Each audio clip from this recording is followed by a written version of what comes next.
All right, all right. We're back for another episode of the Bad Ideas podcast with Mr. Charles Griffith. Thank you so much for being here. Thanks, Nick. Appreciate you having me.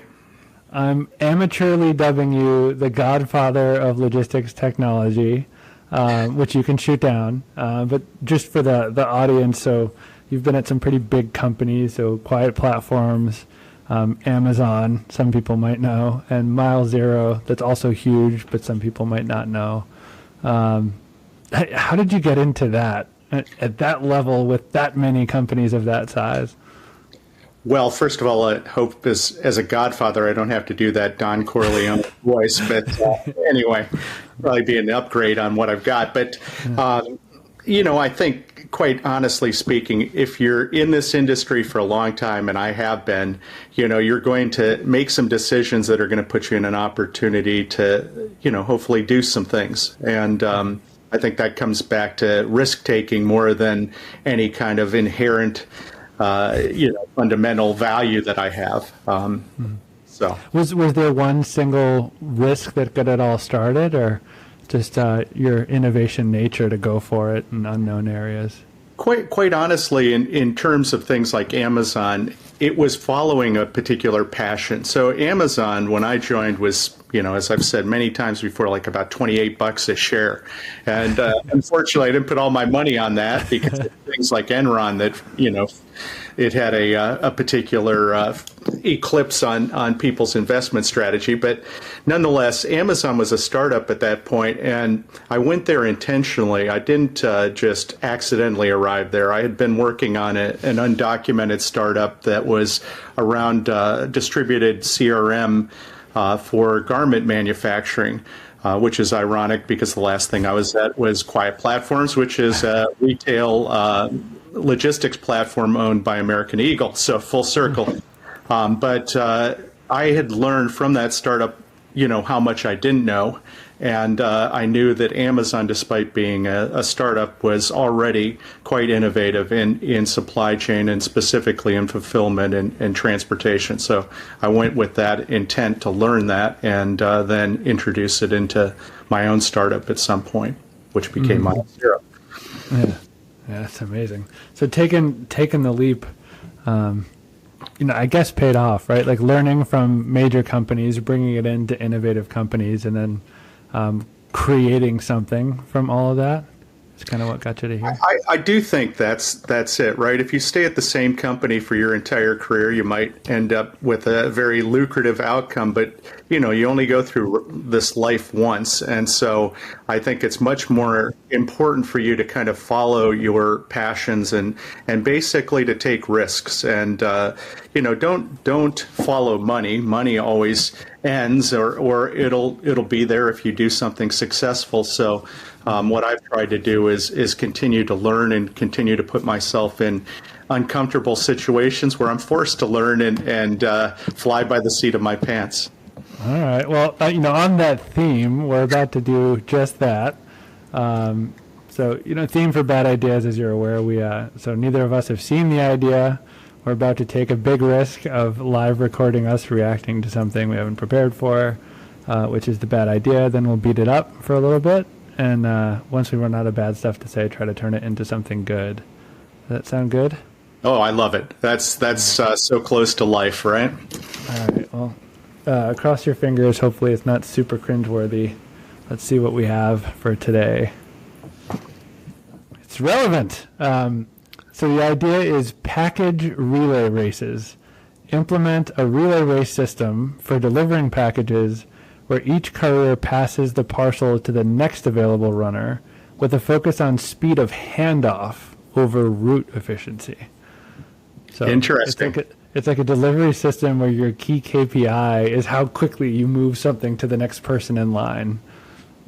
I love it. I mean, first of all, I don't think it's necessarily a bad idea, although I believe that, the actual worker in this particular piece will ultimately be automated, right? That is the direction we're moving in as an overall ecosystem, right? We're going to see non-traditional delivery agents pick up items. We've already seen, indications of this direction with things like Uber, right? Trying to maximize trips for passengers and make them also delivery trips. So I think that this is very relevant. I think that this whoever poised this particular question also knows that the challenge isn't in the transportation aspect as much as it is in the efficiency of the transfer, which is always a problem. Interesting. Yeah. So one of the places that we really learned this back when I was with Amazon was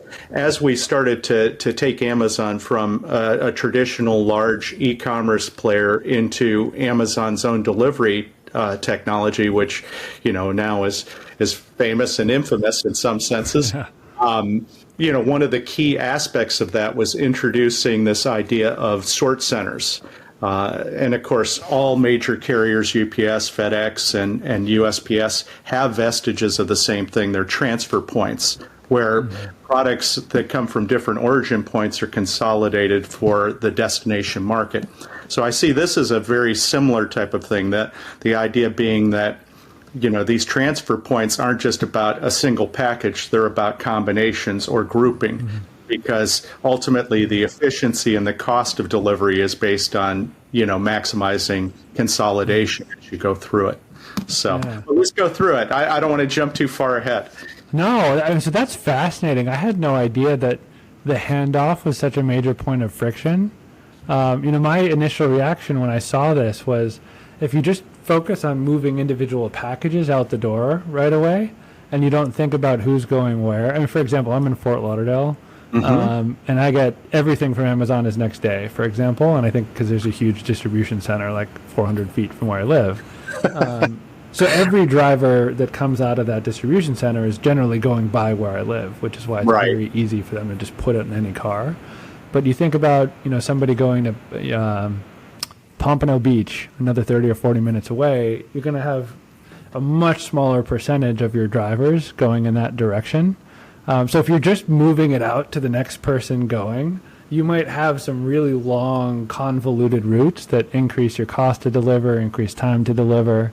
I feel like every business has a key KPI that success hinges on. And that's what I think this is a bad idea, because that can't be the one, right? I mean, you would know better than me, but in logistics, speed to handoff can't be the one, right?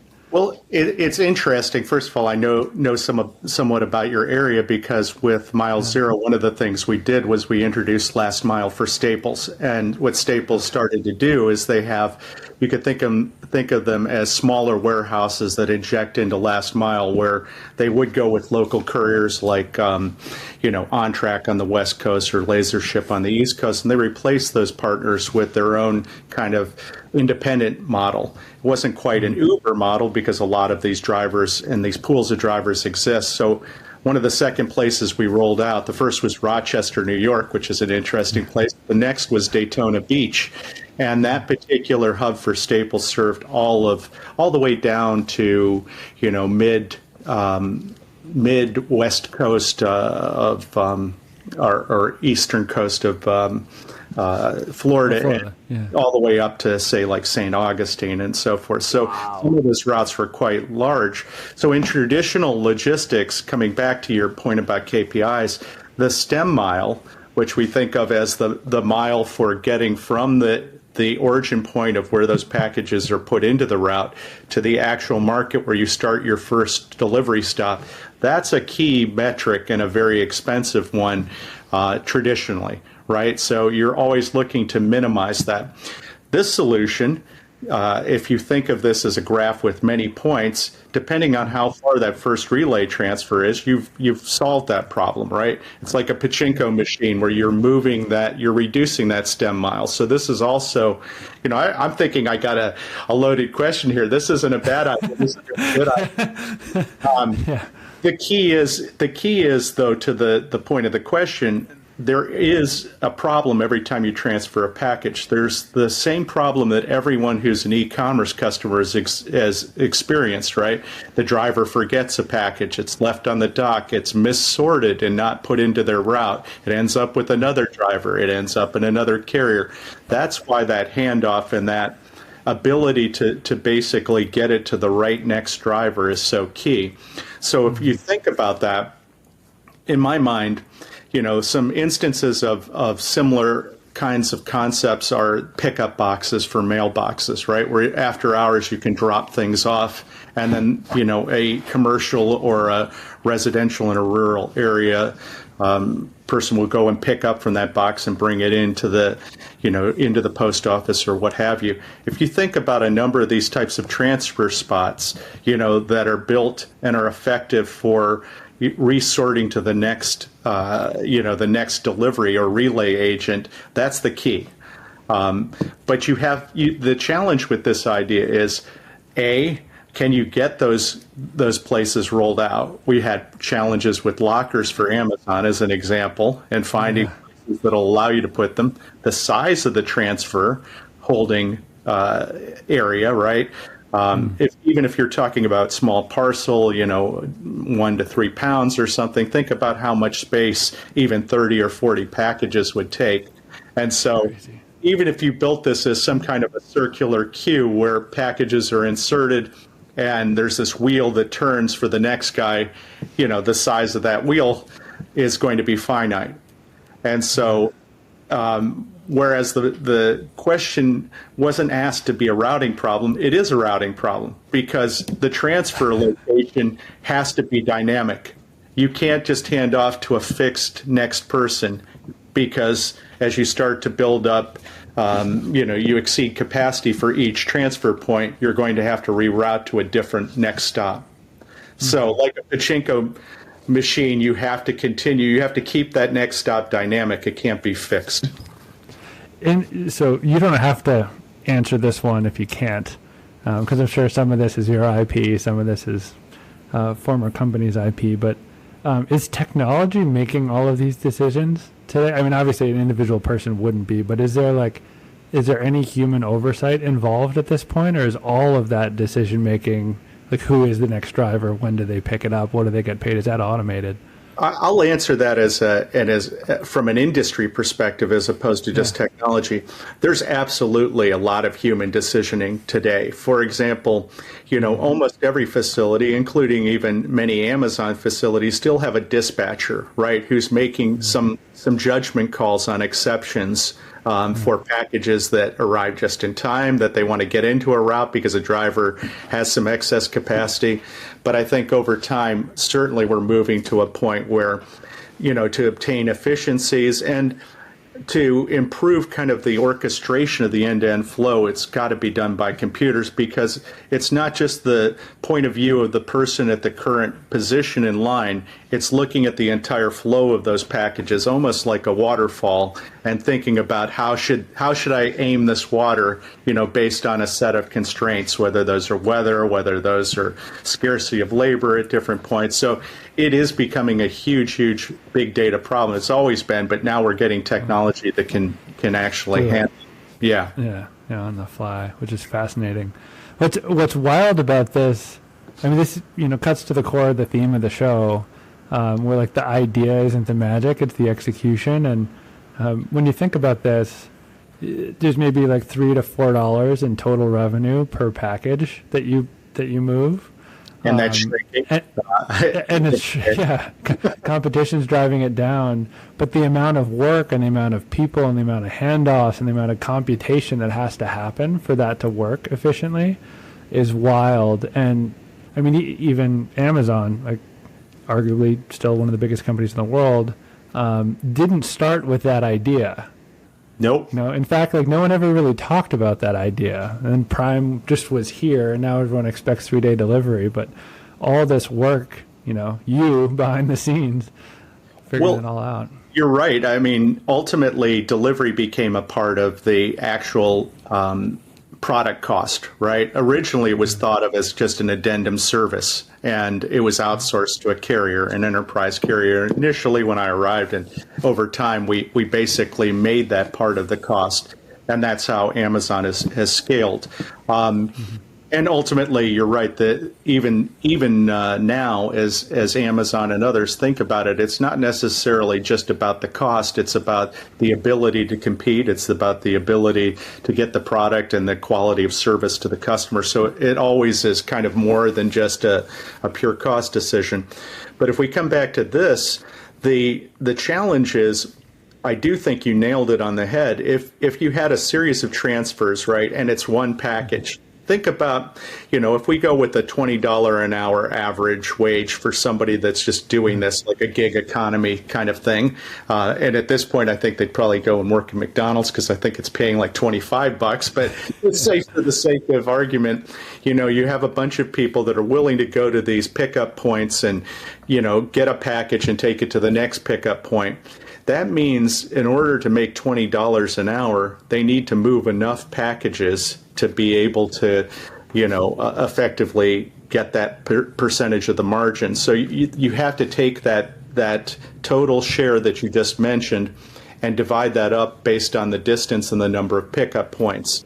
And you need to look at, again, because I said it's consolidation, how many can somebody carry and what are you giving that person? So moving away from this being a human thing, I think that, in the future we will have, Uber routes or any type of existing transportation that will just kind of pull in buses and so forth into areas where you'll have the ability to load up packages and just move them directly into the item so that it is doing exactly as the question said, reducing the cost of the transfer.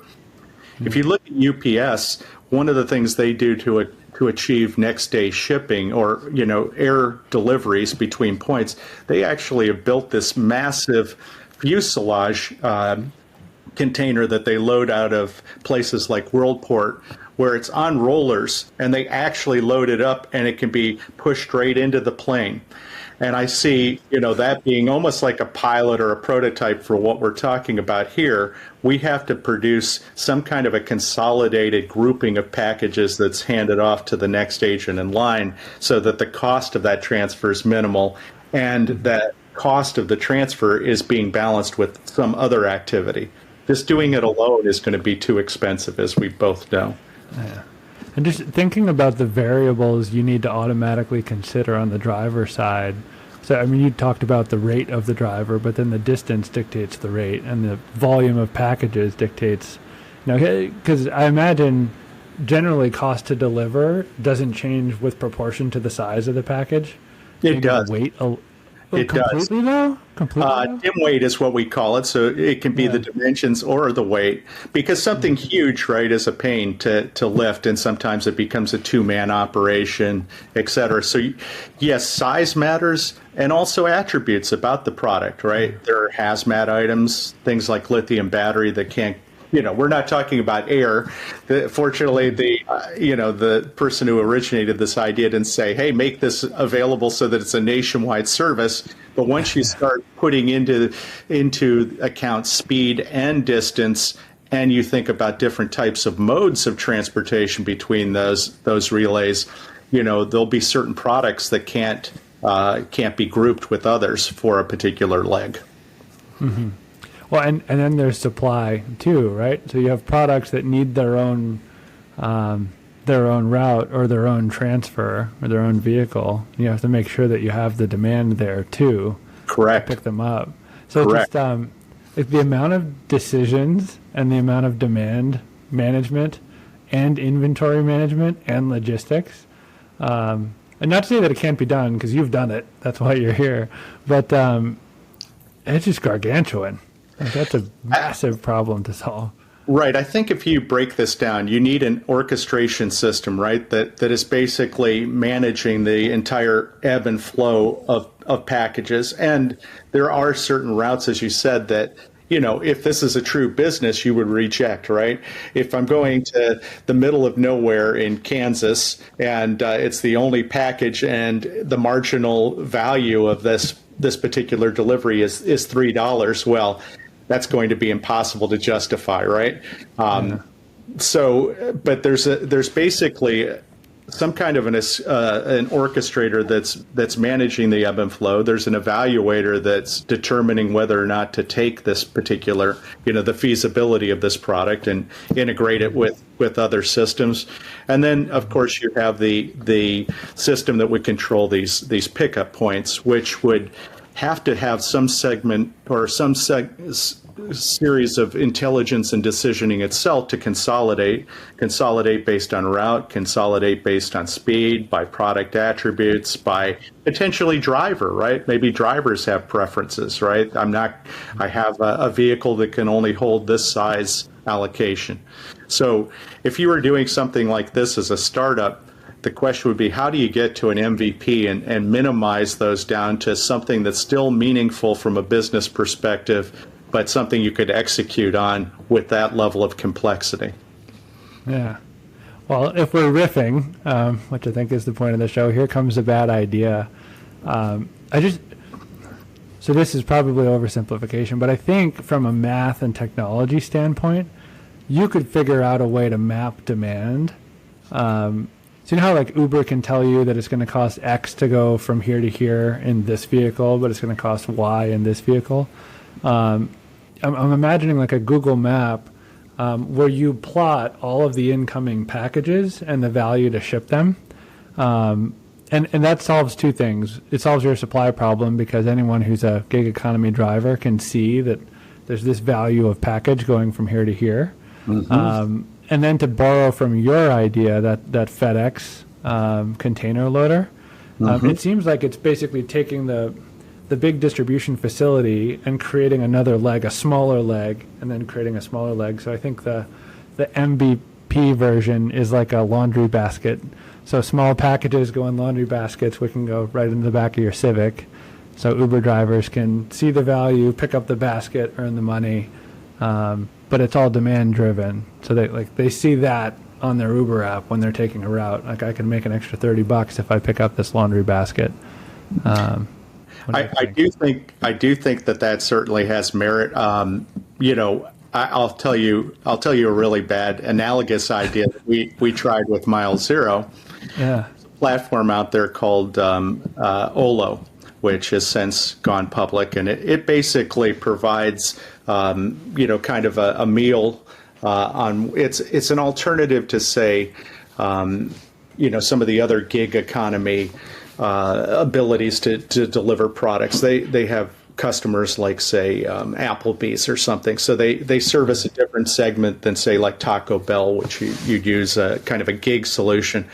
So this platform has the ability to hand off to drivers. So we basically, with Mile Zero and Staples, we experimented with the opportunity for this B2B driver who's got a route to add, additional food delivery when they're in Manhattan, to just pull into the restaurant, get these that are already, they line up with the route, they're feasible, and pick up a $20 or $30 delivery.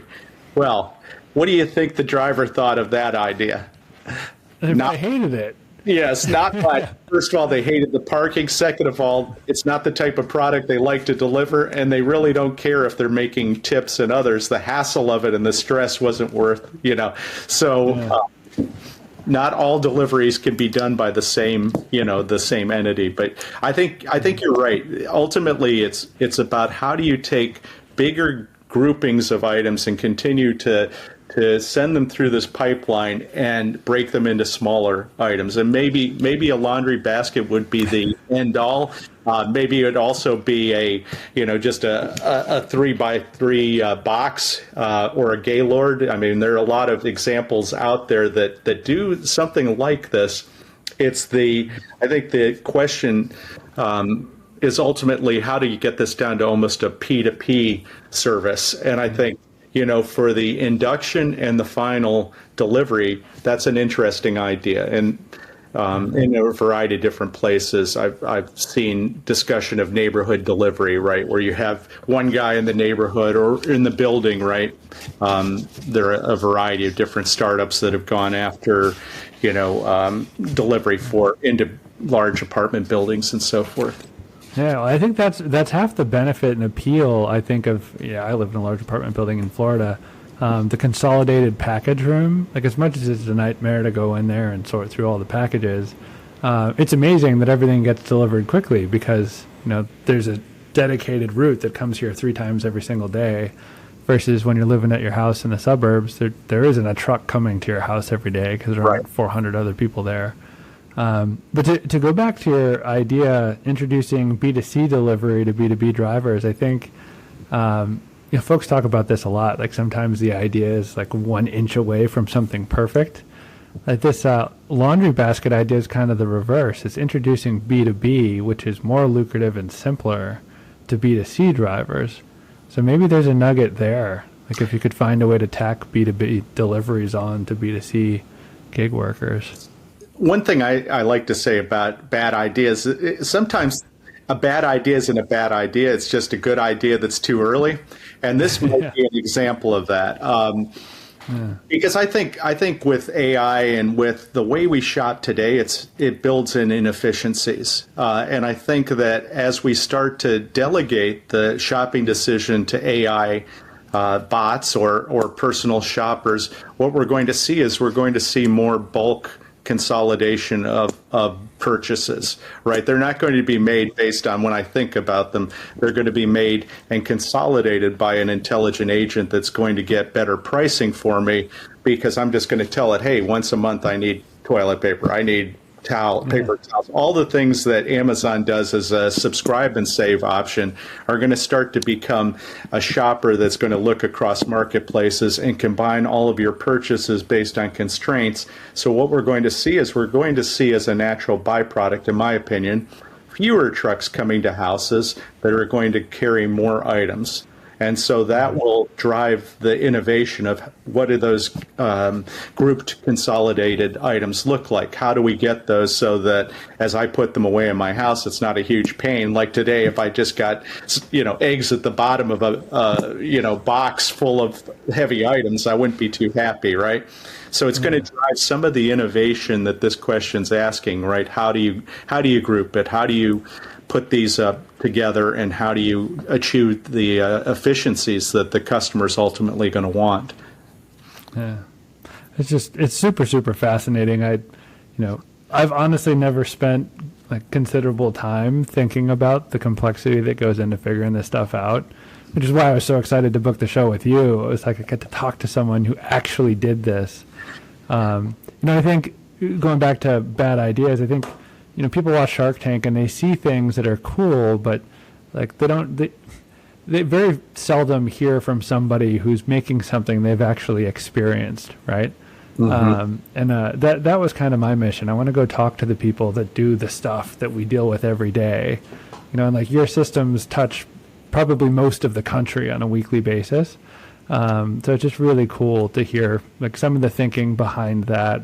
How you evaluate this stuff, the amount of variables you consider when you're looking at things like this, and also to expose it, like this is where the real value comes from, that like Amazon catapulted when it started to break into different types of retail, because eventually Amazon figured out a better way to get stuff to people and set expectations for how they would than anybody else. And that was not the idea that was started.